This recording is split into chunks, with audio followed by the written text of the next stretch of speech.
Assalamualaikum warahmatullahi wabarakatuh. Kita baca zikir 3 kali. Subhanallah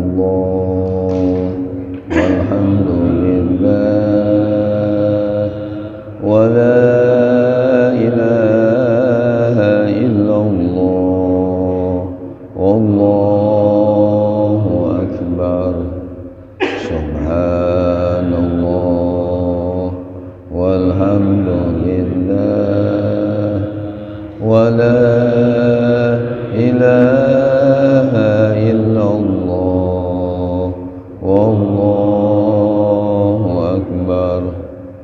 Subhanallah walhamdulillah wa la ilaha illallah wallahu akbar.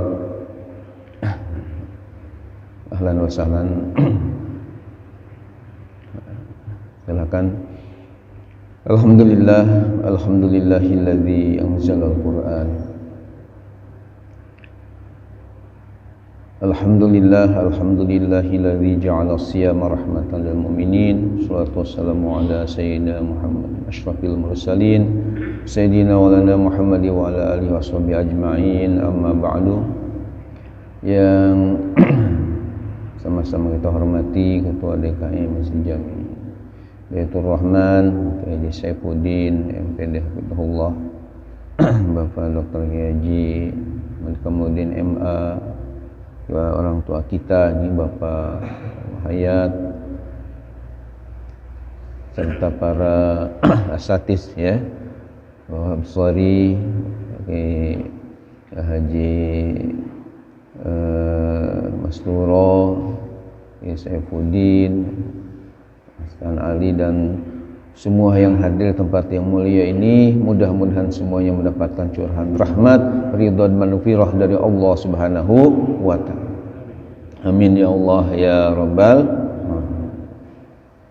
Hadirin hadirat yang dirahmati Allah, kita membaca kitab suratul Fatihah. Mudah-mudahan barokah surah Fatihah ini, ilmu yang kita kaji, ilmu yang penuh berkah dari Allah. Dan mudah-mudahan guru-guru kita yang telah berjasa memberikan ilmu kepada kita juga mendapatkan curah rahmat dari Allah Subhanahu wa taala. Yang kurang sehat baik yang ada di sini di rumah sakit, kita doakan mudah-mudahan segala penyakitnya diangkat oleh Allah Subhanahu wa taala. Sudah meninggal dunia mudah-mudahan ahlul khair, yang sedang usaha Allah mudahkan usahanya, yang sedang ada kesulitan Allah hilangkan kesulitan, sedang punya utang Allah berikan mudah untuk membayarnya, yang sedang belajar putra-putri kita, cucu kita, santri-santri kita, jamaah kita, mudah-mudahan disukseskan dalam belajar. Yang sedang berusaha berjuang jalan Allah untuk madrasahnya, sekolahnya, musholanya, masjidnya dan pondok pesantrennya, mudah-mudahan perjuangan dimudahkan oleh Allah. Semua yang berinfak berjariah balas yang berlipat ganda oleh Allah.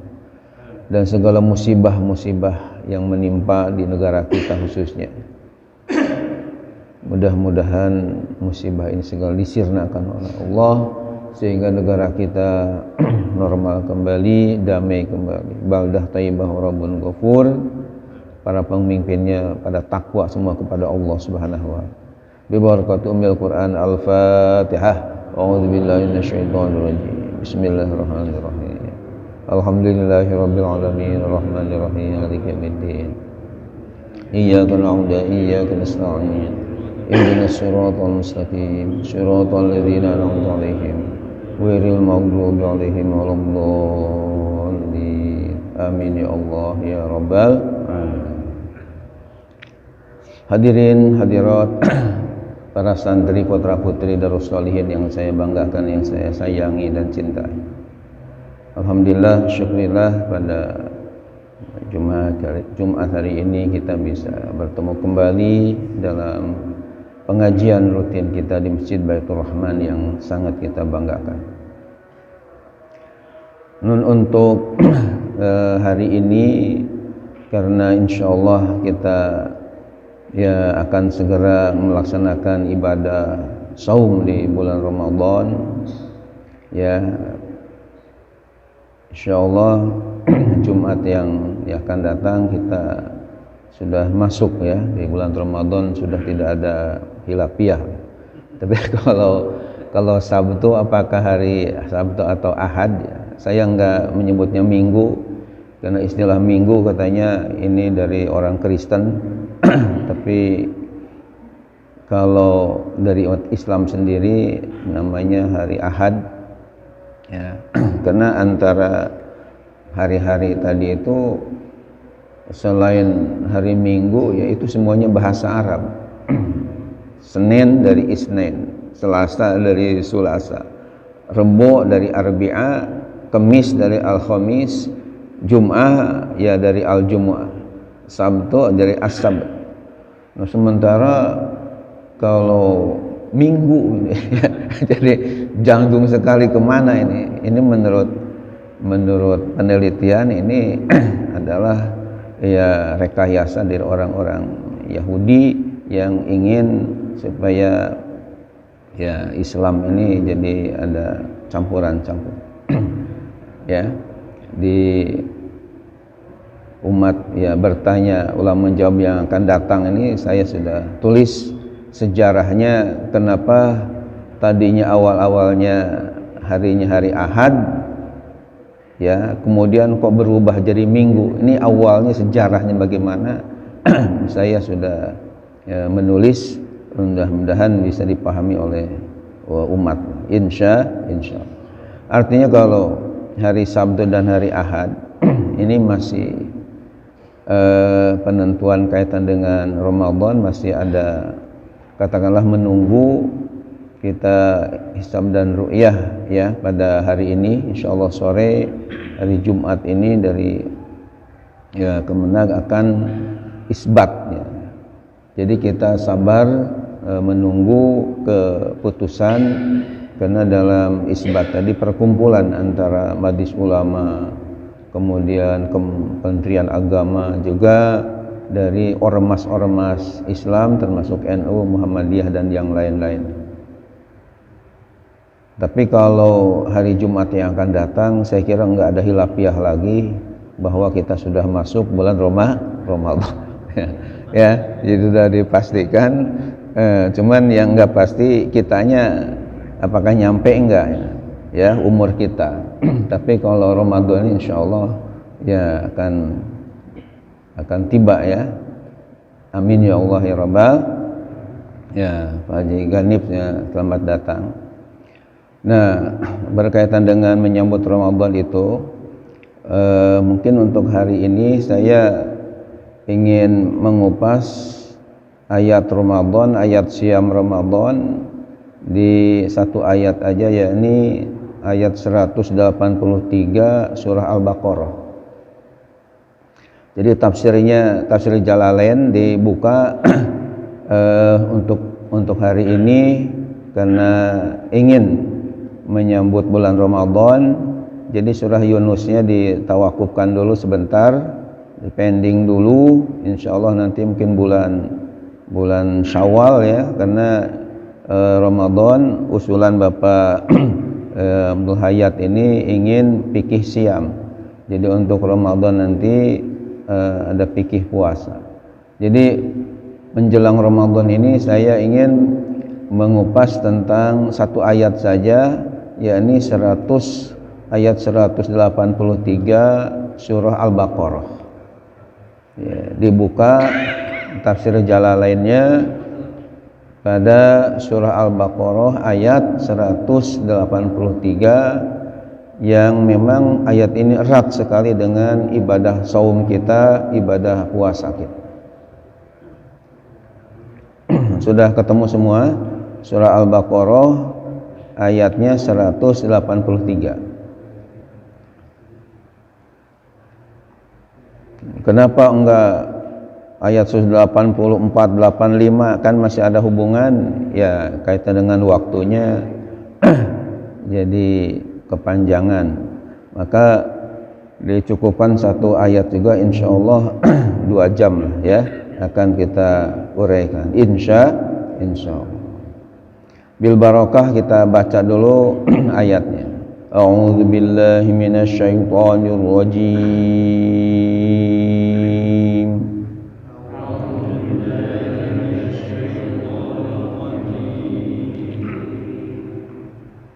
Bismillahirrahmanirrahim.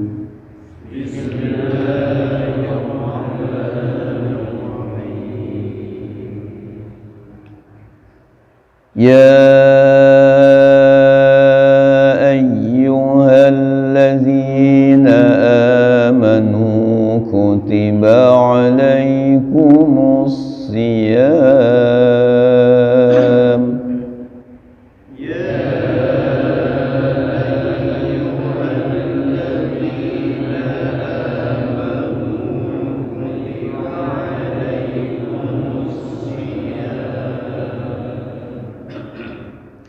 Kutiba alaikumus siyamu kama kutiba alal ladzina min qablikum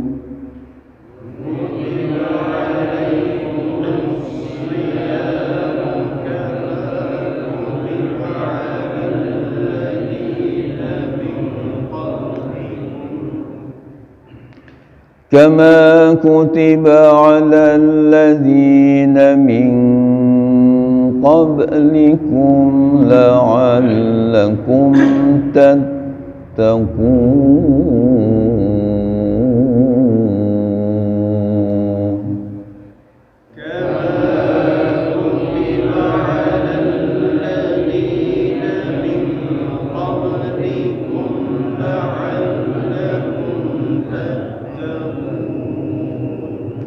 Sadaqallahul azim.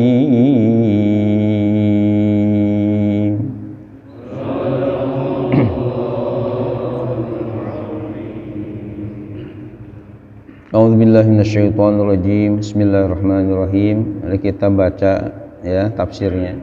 Ya ayyuhalladzina amanu, wahai sekalian orang-orang yang beriman. Kutiba ay furidha. Kutiba di sini bukan artinya ditulis atau dicatat, tapi furidha artinya diwajibkan, dipardukan alaikum atas kalian as-siyam, ibadah puasa.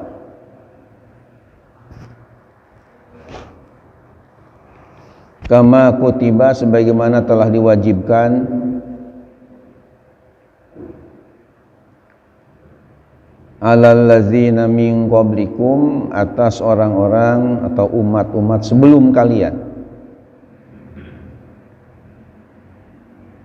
Minal umami, dari umat-umat terdahulu.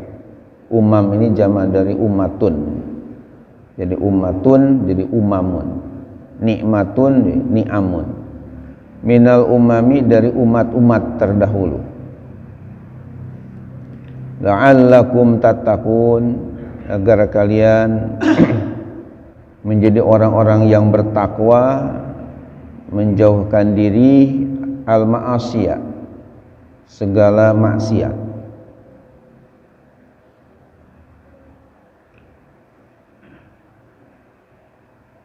Fa innahu, maka sungguh puasa itu, jadi kembali kepada siam, yukassiru syahwata,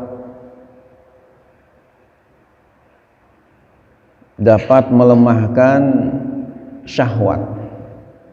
Asalnya yukasiru, memecahkannya, tapi artinya di sini maksudnya melemahkan kepada syahwat birahi. Allatihia, yang dia itu, hiya kembali kepada syahwat. Domir muannas bukan allati huwa, karena syahwatun adalah muannas. Yang dia itu maksudnya syahwat tadi mabda'uha, permulaannya ya haknya kembali kepada ma'asi, karena ma'asi ini jamak dari maksiatun dan menurut kaidah kullu jam'in muannasun, setiap jamak muannas kecuali jamak mudzakkar salim ya. Maka domirnya hak, bukan mabda'uhu, tapi hiya mabda'uha ya. Syahwat inilah yang menjadi dasar awal adanya maksiat ya. Karena syahwat kaitan dengan ingin melakukan perzinaan, atau syahwat kaitan dengan keinginan-keinginan tertentu yang materi duniawi, biasanya maksiat itu diawali dengan adanya timbul syahwatnya ini. Hadirin hadirat beserta para santri yang saya banggakan, yang saya muliakan, kita melihat di dalam tafsir Al-Jalalain ini begitu ringkas penafsirannya. Bahkan kalau kita perhatikan, mungkin ayat Qur'annya dengan tafsirnya itu masih banyakkan ayatnya, maksudnya jumlah hurufnya gitu. Kalau ditafsirkan artinya antara ayat Qur'annya dengan penafsirannya itu sangat singkat, sangat simpel, sehingga di dalam kitab At-Tafsir wal Mufassirun yang dikarang oleh Syekh Dr. Muhammad Hussein Az-Zahabi dari Mesir, saya punya kitabnya 2 jilid tebalnya, judulnya At-Tafsir wal Mufassirun, tafsir dan tokoh-tokoh tafsir dari mulai zaman sahabat Ibnu Abbas sampai zaman sekarang diurai oleh Syekh Dr. Muhammad Hussein Az-Zahabi dari Mesir. Saya punya buku kitab At-Tafsir wal Mufassirun, juga punya kitab judulnya Al-Hadis wal Muhaddisun ya. Jadi ada At-Tafsir wal Mufassirun karya Dr. Syekh Muhammad Hussein Az-Zahabi tadi, seorang ulama terkenal dari Al-Azhar Asy-Syarif ya, dari Kairo Mesir. Juga punya kitab namanya Al-Hadis wal Muhaddisun, yakni hadis dan para tokoh-tokoh hadis yang sangat terkenal. Itu dikarang oleh Syekh Muhammad Zahwu ya namanya. Bapak dan ibu-ibu beserta hadirin hadirat para santri yang saya banggakan, dari uraian tafsir tadi yang sangat simpel ini, sebagai informasi dan mungkin untuk menambah wawasan kepada Bapak Ibu serta hadirin hadirat para santri, untuk mengetahui dan memperdalam ya tafsir Jalalain ini berkaitan dengan keterangan Syekh Dr. Muhammad Az-Zahabi tadi dalam At-Tafsir wal Mufassirun kaitan dengan tafsir Jalalain ya. Dalam informasi yang kita baca bahwa ada ulama dari Yaman telah meneliti dalam tafsir Jalalain ini apakah banyak ayat Qur'annya atau lebih banyak tafsirnya. Tafsir itu artinya uraian. Karena kaitan dengan hukum fikih ya, hukum bahwa kalau kita membawa kitab tafsir, kalau lebih banyak ayat Qur'annya daripada tafsirnya, itu dihukumi haram. Karena sama aja dengan membawa Al-Qur'an tanpa wudu ya. Artinya kalau kita nggak punya wudu, membawa kitab tafsir. Nah, dalam kajian fikih dikemukakan kalau lebih banyak ayat Qur'annya sementara tafsirnya lebih sedikit, itu haram membawa kitab tafsir ketika kita tidak punya wudu. Tapi kalau tafsirannya itu lebih banyak daripada ayat Qur'annya, kita niat membawa kitab tafsir, itu nggak apa-apa. Walaupun nggak punya wudu, boleh untuk kita ya bawa, kita buka, baca. Tapi kalau lebih banyak Qur'annya daripada tafsirannya, itu tidak boleh di dalam kitab fikih seperti itu. Nah, pertanyaannya, tafsir Al-Jalalain yang kita kaji ini lebih banyak mana antara ayat Qur'annya dengan tafsirnya? Kira-kira Bapak Ibu sudah ngitung belum? Ya. Antara ayat Quran dengan tafsirnya itu hurufnya, jumlahnya lebih banyak mana nih? Belum, saya yakin belum pada ngitung nih ya. Ya, ternyata ulama dari Yaman, menurut tafsir mufassirun, itu ada yang ngitung. Istilah bahasa Arabnya tatabba, ya. Jadi telah menghitung, memperhatikan satu demi satu. Ternyata separuh awal itu lebih banyak ayat Qur'annya dibandingkan dengan tafsirnya. Namun separuh akhir itu lebih banyak tafsirnya daripada ayat Qur'an. Dan setelah dipertimbangkan, dihitung, lebih banyak tafsirnya daripada ayat Qur'annya secara keseluruhan. Oleh karena itu, walaupun tidak punya wudu, halal, tidak haram membawa kitab tafsir ini. Karena setelah dihitung keseluruhan, karena memang separuh awal lebih banyak Qur'annya daripada tafsirnya. Ini Al-Baqarah ini kan awal, ya. Kalau Al-Kahfi ke sini akhir. Kalau Al-Kahfi ke Al-Fatihah itu awal. Nah, jadi karena separuh akhir itu setelah diteliti lebih banyak tafsirnya, maka secara keseluruhan masih lebih banyak tafsirnya daripada ayat Qur'an. Ya, sehingga walaupun tidak punya wudu misalnya, masih tetap dipandang halal ketika kita membawanya. Hadirin yang dimuliakan oleh Allah Subhanahu wa taala, untuk menambah wawasan juga dan pengetahuan bahwa supaya tafsir Al-Jalalain ini uraian-uraiannya lebih, istilahnya lebih luas, lebih lebar dan lebih dalam, maka alhamdulillah dari kitab-kitab tafsir yang saya miliki, ya, yang jumlahnya lebih dari 30 judul kitab tafsir yang ada, sehingga kalau ke Mekah itu, ke Madinah, mampir di toko kitab, kadang-kadang saya suka melihat, ya, kira-kira tafsir apa lagi yang saya belum punya, ya.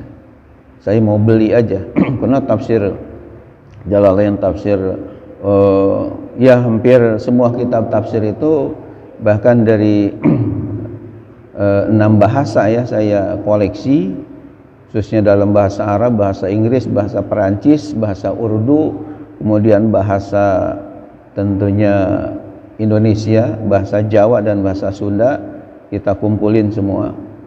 Nah, untuk di tafsir Jalalain saja, untuk memperdalam pemahaman kita, memperluas pemahaman tafsir ini, ya, jadi ya, saya alhamdulillah doktor bidang tafsir hadis, ya, jadi kayaknya penting mengoleksi ini. Nah, untuk mengoleksi tafsir, pemahaman tafsir Al-Jalalain saja, saya punya 3 kitab sebagai informasi penting. Yang pertama, untuk Bapak Ibu para santri, ya, nanti ingin memperdalam pemahaman atau uraian dari tafsir Al-Jalalain aja, ya, saya miliki 3 syarah atau 3 pengurai lah, ya, penjelas. Yang pertama, nama kitabnya adalah Qurratul Ainain ala Tafsir Al-Jalalain. 1 jilid tebal, nama kitabnya sekali lagi Qurratul Ainain, cahaya 2 mata, ya, dalam menafsirkan, mengurai tafsir Jalalain. Ini dikarang oleh seorang ulama yang namanya Syekh Muhammad, ya, Ahmad Kan'an. Ini nama pengarang. Yang kedua ada tafsir namanya tafsir As-Sawi ya. Rupanya tafsir ini As-Sawi ala Hasyiyah Al-Jalalain yang dikarang oleh Syekh Ahmad Sawi Al-Maliki, seorang ulama dari mazhab Maliki, lahir di Mesir tapi wafat di Madinah Al-Munawwarah. Sampai 4 jilid tebalnya untuk menguraikan tafsir Al-Jalalain. Kemudian yang ketiga ini lebih tebal lagi. Nama kitab tafsirnya sebagai pengurai dari Al-Jalalain ini namanya tafsir Al-Futuhatul Ilahiyah. Al-Futuhatul Ilahiyah. Namun karena pengarangnya Imam Al-Jamal namanya, sehingga terkenal dengan tafsir Al-Jamal, itu sampai 8 jilid tebal untuk menguraikan kandungan dari tafsir Jalalain ini. Itu yang saya miliki ya. Pertama tadi Qurratul Ainain, yang kedua tafsir As-Sawi ala Hasyiyah tafsir Al-Jalalain, yang ketiga kitab namanya Al-Futuhatul Ilahiyah bi tafsiri ma guwamid minat tafsir Jalalain. Ini karya Imam Al-Jamal. Insyaallah kalau kita 3 tafsir tadi menguasai dengan baik ya, kita pemahamannya menjadi lebih dalam. Hadirin hadirat yang terhormat, sekarang mari kita tadaburi, kita kaji, kita hayati firman Allah dalam surah Al-Baqarah ayat 183 yang kita baca tadi, untuk supaya kita menghadapi Ramadan ini tentunya ada ilmu-ilmu yang kita sudah ya kaji, sudah miliki. Kenapa? Karena kita sebagai manusia kadang-kadang suka lupa ya, sehingga perlu diingatkan lagi. Dalam surah Az-Zariyat ayat 55 Allah berfirman, wa dzakir fa inna dzikra tanfa'ul mu'minin. Dan ingatkanlah karena peringatan itu akan berguna terhadap orang-orang yang beriman. Jadi perlu kita ingatkan kembali.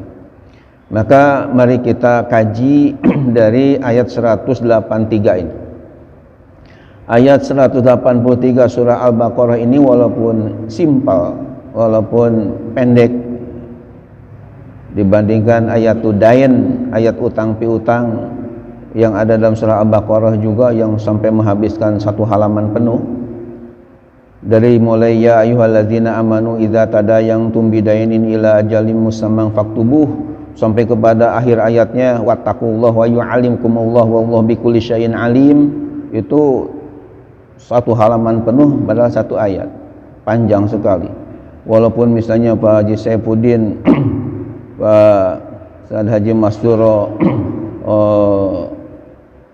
nafasnya panjang, tapi saya yakin kalau baca ayat Ad-Dain tadi yang 1 halaman penuh di 1 napaskan, saya yakin nggak akan nyampe napasnya karena panjangnya ayat itu ya. Tapi kalau ayat ini insya Allah 1 ayat ya bisa ada banyak yang bisa nyampe ayat ya, karena pendek.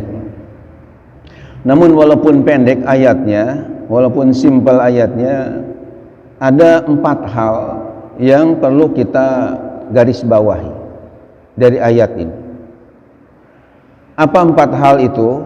Yang pertama, Allah Subhanahu wa taala mengawali firman-Nya berkaitan dengan masalah ibadah siam atau saum atau puasa ini dengan nida, yakni panggilan yang sangat indah, yakni dengan ya ayyuhalladzina amanu. Tidak dengan ya ayyuhan nasu, wahai sekalian manusia. Terdengarnya beda sekali ketika Allah menyeru kepada hamba-hambanya dengan ya ayyuhalladzina amanu, wahai orang-orang yang beriman, dengan ya ayyuhan nasu, wahai sekalian manusia. Ini jelas beda, lebih indah kedengarannya ya ayyuhalladzina amanu, wahai sekalian orang-orang yang beriman. Pertanyaannya, apa rahasianya? Apa hikmahnya? Apa filosofinya Allah mengawali firman-Nya yang berkaitan dengan ibadah siam atau puasa ini dengan ya ayyuhalladzina amanu, tidak dengan ya ayyuhan nas? Jawabannya, Bapak dan Ibu beserta para santri yang saya banggakan, yang saya muliakan, minimal ada dua. Jawabannya, kenapa diawali dengan ya ayyuhalladzina amanu, bukan ya ayyuhan nas?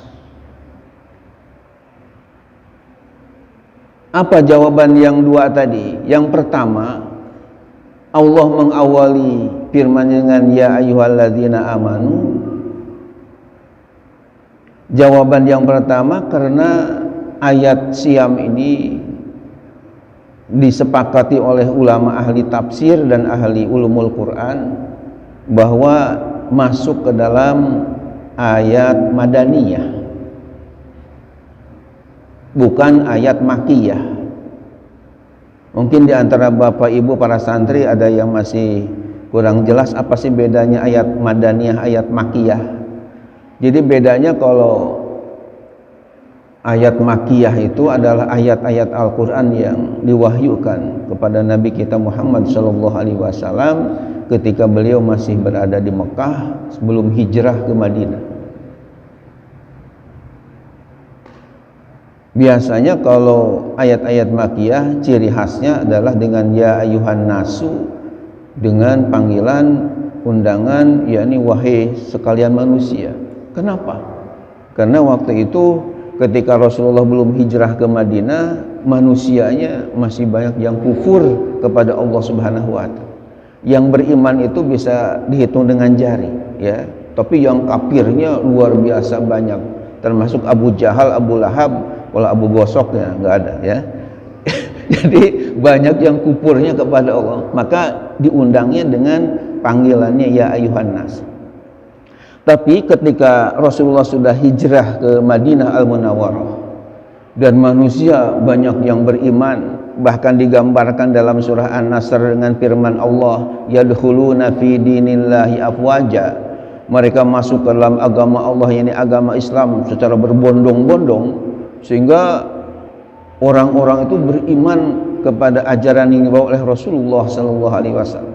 Maka wajar kalau awal ayatnya itu, karena ayatnya madaniyah, diawali dengan ya ayyuhalladzina amanu, bukan dengan ya ayyuhan nas.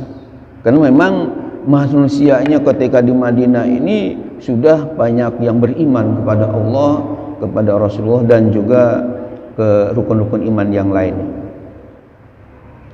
Itu alasannya kenapa diawali dengan ya ayyuhalladzina amanu. Karena ayat ini bukan makiyah tapi ayat madaniyah, yakni ayat yang diturunkan kepada Rasulullah, diwahyukan kepada Rasulullah setelah beliau hijrah ke Madinah Al-Munawwarah.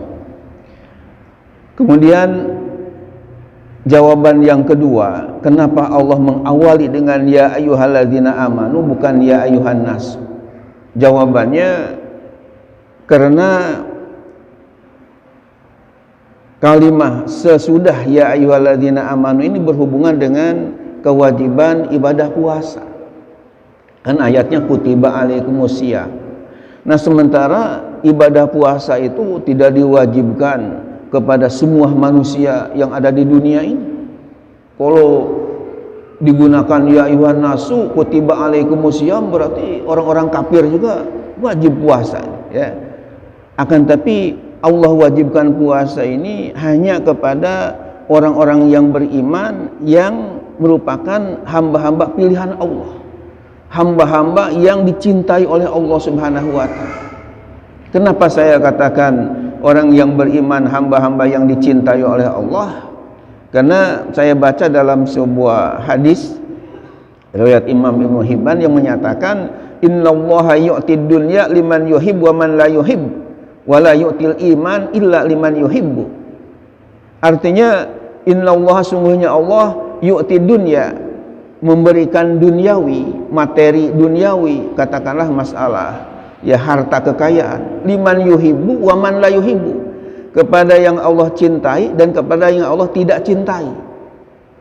Kepada yang tidak Allah cintai atau yang Allah murkai juga tetap masalah materi duniawi Allah berikan, tidak pandang bulu ya. Bahkan kadang-kadang orang yang tidak sujud, orang yang kufur, justru harta kekayaannya lebih banyak daripada yang rajin sujud kepada Allah. Katakanlah orang yang non muslim misalnya yang kufur kepada Allah, justru uangnya sampai berlipat-lipat. Saya melihat gedungnya bertingkat-tingkat, mobilnya mewah mengkilat, istrinya cantik memikat. Kadang-kadang ada yang enggak cukup satu, maunya sampai 4. Shopping maunya enggak mau ke Ciputat, maunya ke Amerika Serikat. Setiap hari makanan yang lezat-lezat kayak ketupat dan kue donat. Padahal dia kufur kepada Allah. Sementara orang yang rajin sujud, yang beriman, yang beribadah, kadang-kadang kita melihat rezekinya seret. Ada usaha, tapi usahanya macet. Badannya sakit-sakitan, ke hidung-hidung mampet. Kan jadi kadang-kadang terbalik. Nah, dalam masalah dunia, kadang-kadang ya masalah dunia yang Allah cintai dan orang yang tidak Allah cintai dikasih. Tapi wala yu'til iman illa liman yuhibbu. Allah tidak memberikan iman kecuali kepada yang Allah cintai. Berarti orang-orang yang beriman ini ya, termasuk kita insya Allah semuanya beriman, yang dicintai oleh Allah Subhanahu wa ta'ala. Nah, kaitan dengan jawaban tadi yang kedua, kenapa diawali dengan ya ayyuhalladzina amanu? Ya, jawabannya karena ini ada hubungan dengan ibadah puasa, tidak diwajibkan kepada semua manusia, tapi hanya kepada manusia pilihan Allah yang beriman kepada Allah Subhanahu wa ta'ala. Mungkin di antara bapak ibu santri ada yang bertanya, kalau itu enak pakai orang kafir enggak puasa bulan Ramadan. Ya, masalahnya walaupun puasa tetap enggak sah karena mereka disiapkan api neraka jahanam.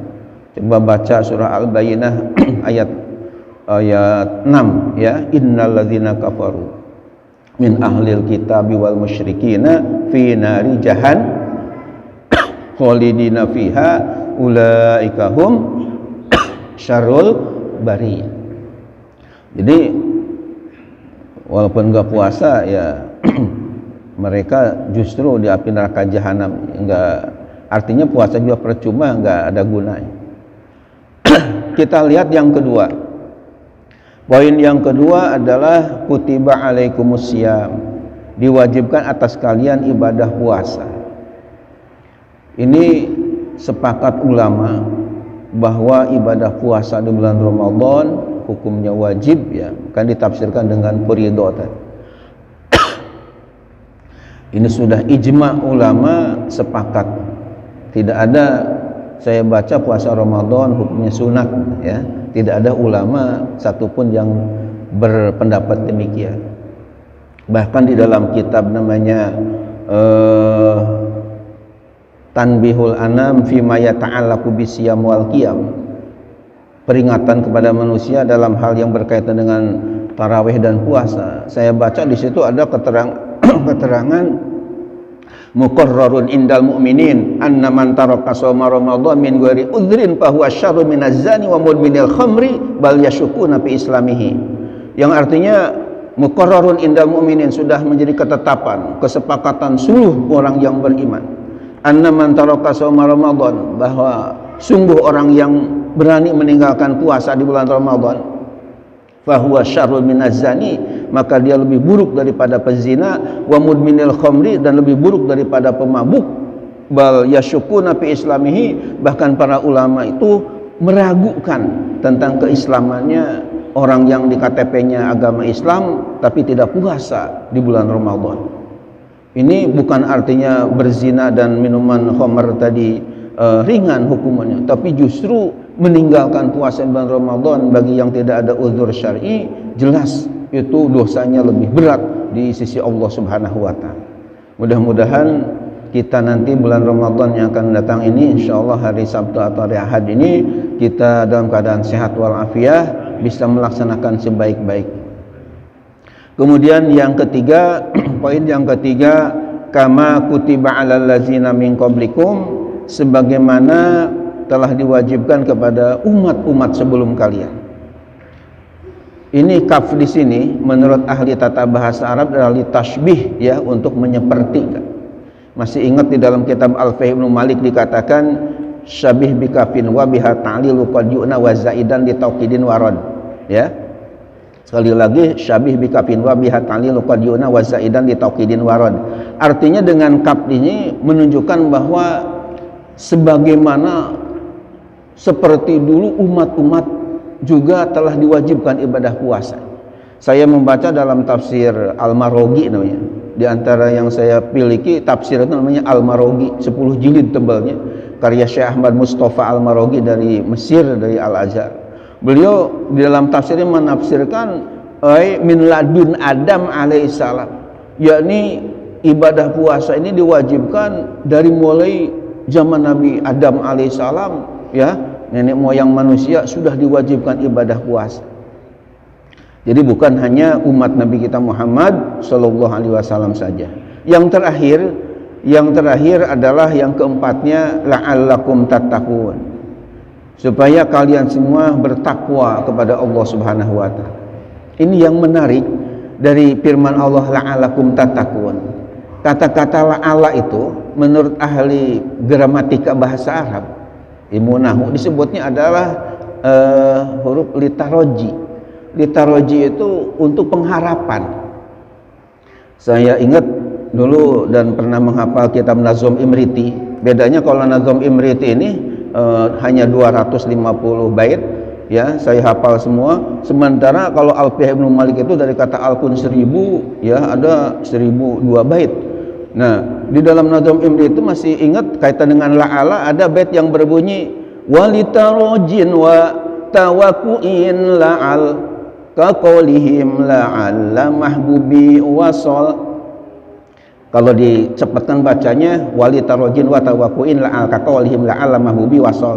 Artinya walitarojin, untuk makna taroji, yakni pengharapan. Ini adalah kata-kata la'ala, digunakan lafaz la'al, sehingga biasa diterjemahkan la'allakum, supaya kalian semua, la'allakum, mudah-mudahan kalian semua, la'allakum, semoga kalian. Ini ada kaitan dengan taroji, pengharapan. Yang menarik dalam la'allakum tattaqun kaitan dengan puasa ini, Allah berharap kepada kita untuk menjadi orang yang bertakwa, yakni imtisalu awamirillah wajtinabu nawahi, mematuhi perintah-perintah Allah dan menjauhi larangan. Yang menjadi pertanyaan, kenapa Allah berharap kepada kita supaya menjadi hamba-hambanya yang bertakwa? Ternyata setelah saya renungkan, tadaburi, ternyata Allah sangat sayang kepada kita sebagai hamba-hamba. Kenapa saya katakan demikian? Karena dengan kita hidup selalu bertakwa kepada Allah, patuh kepada perintahnya dan menghindari segala larangannya, minimal ya ada dua hal yang kita akan terang. Yang pertama, hidup di dunia akan bahagia, akan mulia dan bermakna. Ingat firman Allah dalam surah Al-Hujurat ayat 13. Di situ ada penggalan ayat, inna akramakum indallahi atqakum. Sungguh yang paling mulia di antara di sisi Allah adalah yang paling bertakwa kepada Allah. Jadi dengan kita hidup bertakwa, hidup ini akan mulia. Banyaknya manusia sekarang yang tercoreng namanya justru hancur gara-gara narkoba, gara-gara korupsi dan yang lain, karena ketakwaannya udah luntur pada Allah Subhanahu wa Ta'ala. Yang kedua, ketika kita bertakwa kepada Allah, Allah siapkan di akhirat itu surga Jannatun Na'im. Ketika nanti dihisab, manusia akan dibagi dua klasifikasi, dua kelompok, ada yang ahli surga, ahli neraka. Dalilnya di akhirat ada dua kelompok tadi. Dalam surah Asy-Syura ayat 7 Allah berfirman, fariqum fil jannati wa fariqum fis sa'ir. Jadi satu kelompok di ahli surga yang penuh kenikmatan, satu kelompok lagi ahli neraka yang penuh dengan siksaan dan panas luar biasa. Ternyata Allah siapkan, Allah janjikan untuk ahli-ahli, orang-orang yang selalu bertakwa kepada Allah di dunianya akan disiapkan surga Jannatun Na'im. Dan janji Allah ini pasti, bukan hanya janji, tinggal janji. Innallaha la yukhliful mi'ad. Allah tidak akan menyalahi janji.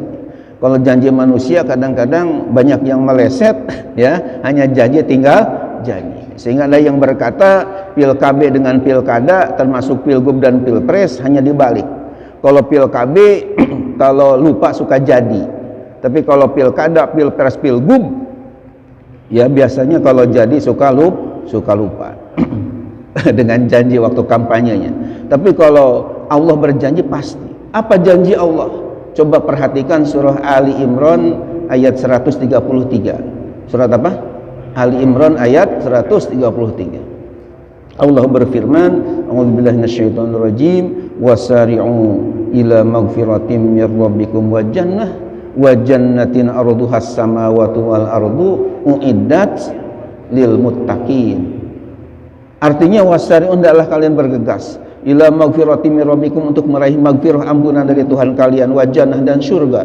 Arduhas samawati wal ardu, yang luasnya surga itu bagaikan 7 lapis langit dan bumi. Untuk siapa? Uiddat lil muttaqin, disiapkan untuk orang-orang yang bertakwa kepada Allah Subhanahu wa taala. Makanya saya katakan Allah mensyariatkan ibadah puasa di bulan Ramadan supaya kita menjadi hamba-hamba yang bertakwa, karena Allah sayang kepada kita, supaya hidup ini bermakna, hidup ini mulia dengan bertakwa tadi, dan nanti kita kembali ke akhirat menjadi ahli-ahli surganya Allah, bukan menjadi ahli neraka. Mudah-mudahan kita sukses dalam ibadah saum di bulan Ramadannya, amin ya Allah ya Rabbal. Saya kira cukup 4 hal tadi yang kita kaji dari ayat 183 surat apa? Al-Baqarah. Dan untuk di bulan Ramadan ya insyaallah Jumat depan kita sudah yakin ya masuk bulan Ramadan. Kita akan kaji sesuai dengan usulan Bapak ya Abdul Hayat juga, bahwa ingin dikaji kayak dulu lagi, yakni fiqhus siyam, fikih puasa. Dan untuk bahan acuan kajiannya ada kitab fikih kecil mungil, judulnya Mukhtasar Abi Syuja atau Al-Ghayah wa Takrib, yang dikarang oleh Imam Abu Syuja Al-Asfahani ya. Untuk kalau yang sudah punya nanti dibawa aja Ghayah wa Takribnya, tapi ini cetakannya bagus, mengkilat juga, hurufnya gede-gede ya, jadi tidak capek, beda dengan cetakan yang di Pasar Anyar Bogor ya. Ini bagus. Untuk misalnya, untuk kalau misalnya yang belum punya, insya Allah saya bawakan ya. Untuk mengganti ini hanya Rp50.000, itu insya Allah ada ya. Di pesantren kita siapkan, ada barangnya. Jadi nanti yang sudah punya silahkan bawa. Tapi kalau yang sudah punya juga kena udah lama mungkin, sehingga udah kucel and dekumal ya, sudah pada robek dan sebagainya, ingin punya yang baru, ini bisa ya. Menggantinya hanya Rp50. Jadi insya Allah kita Jumat yang akan datang, jadi tafsirnya dipending dulu, tawakuf dulu, karena ilmu itu ada menurut dalam tafsir dalam kitab Ta'limut Ta'lim ya, ada ilmu hal, ada ilmu ma'al. Jadi ilmu itu yang penting kita kaji. Ada ilmu hal, ada ilmu ma'al. Ilmu hal itu adalah ilmu yang memang kita hadapi, yang memang sedang kita lakukan. Kalau ilmu ma'al itu ilmu memang penting, tapi yang akan datang. Katakanlah misalnya Pak Haji Ganip belum jadi orang kaya, tapi sudah belajar manasik haji. Penting nggak? Ya penting. Perlu nggak? Perlu. Tapi belum istitoah, masih tahun berapa mau kayak hajinya, itu namanya ilmu ma'al. Tapi kalau misalnya belajar sholat, karena sholat kan sehari-hari, itu namanya ilmu hal, dan itu lebih dipentingkan dibandingkan ilmu ma'al.